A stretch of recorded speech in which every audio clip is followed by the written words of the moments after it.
So to do that, I'm going to bring in some Halo clips. Let's get rid of these. And let's go to the projects media and import. And to my documents, and to my folder, and to montage clips. And I'll do cold over triple because that's a nice masking thingamajig to work on. There we go. Took long enough. Alright, so let's bring this in. And yeah, so I got my clip. Now, masking is a lot more easy when you do it on a still frame, because when you do it on a moving video, you're going to have to keyframe every single time you mask anything. So say if I was here and I wanted to mask out the BR, I'm going to have to go frame by frame and mask the BR every single time. But if you're on a still frame, so if I came over here, and just so you know, to take a still frame, you just hit the save snapshot file, do that. I'll call this, I don't know, masking test. Save that to my documents, and that'll show up in here. So you can bring this in, and you have a still frame of what you took a picture of, that exact frame. So we don't actually need this clip, so I'm going to delete it. I may use it later, but I doubt it, just because I'll probably run out of time. But yeah, so let's get down to masking out the BR. So I'm going to come up to the event pan crop, go to masking, and use the anchor creation tool to mask out the BR. You're probably going to want to zoom in because it makes everything a whole ton easier. So yeah, just want to go around in small increments around what you're masking out. I'm going to speed this up so you guys don't have to sit through me placing a crap load of little dots.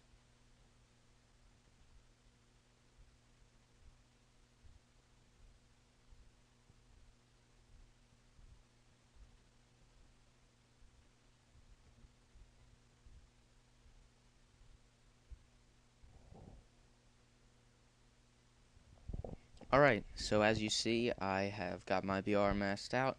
It's not the best. I didn't do it very cleanly, but yeah, I was kind of in a rush, but yeah. So, feather.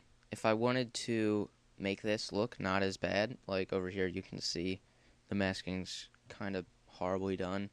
If I ramp up the feather, it makes it a little less noticeable. I mean, you still definitely notice it, but if you were going to be doing this for a montage, I'm sure you would be spending a lot more time making it look really nice. So let's just leave the feather at 2, and I'm going to bring that picture in again and place it underneath. I don't need this audio anymore, so let me just delete this track, get rid of that.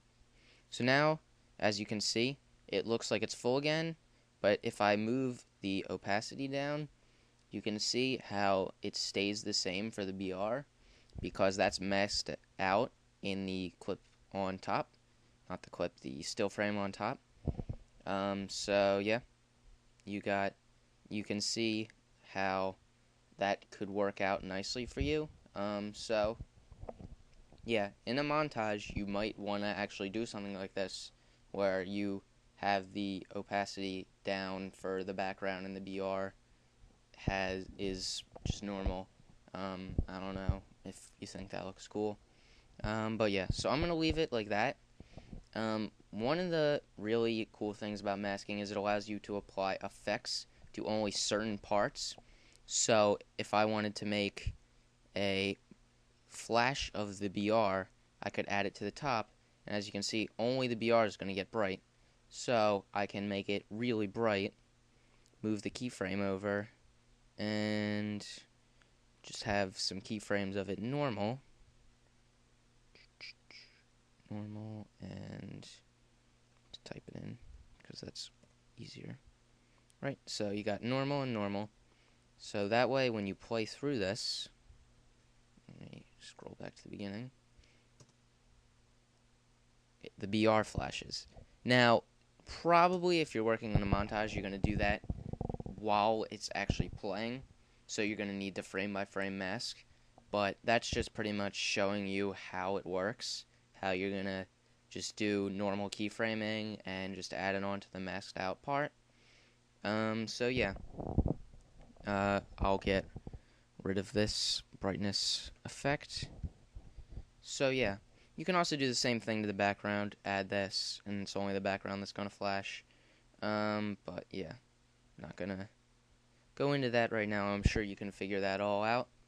So, that's pretty much how masking works. If you can add any effect. You could change the position or something. So if I wanted, I could come in here with the BR, go to the position, have this keyframe, or whoops, have the position keyframe stay the same out here, and have it right here. Have the position be like, I don't know. Actually, if you're going to need to do this, let me backtrack a little. Let me delete this background, and let me hit Control. Hold on, this is kind of hard because I'm holding the Rock Band mic. Control and pull it down to create a copy of it. Then I'm going to want to go into the mask and change the mode to negative. And I still have the position down. So yeah. So gotta switch this back. Gotta restore it. There you go. So now we can go back into here. And yeah. So you have it. You can have it start off down below. The BR is actually down below, and have it come when you're over here up, so that over time the BR is gonna move up, as you can see there. Now let's watch this. Very nice. You can see the BR come up. Yeah, you're going to want to do that a lot faster if you're actually doing this in a montage. So you might want to bring that a lot closer so that it does something more like that. Or even faster, whatever you prefer. It's really up to you how you're going to make each effect work. You can do so much with masking. For later tutorials, I'm going to have masking that's going to show you just so much stuff that you can do, and you can make effects that are just really, really cool. Yeah, so that's pretty much it for masking. My next tutorial, I think I'm going to actually do a whole effect that I would use in a actual montage. I'm going to hold off on the actual basic tutorials, and I'll probably come back to them, do something. Not exactly sure what, but I'll be doing something else. But yeah, that's it for now. So I will see you guys in the next episode.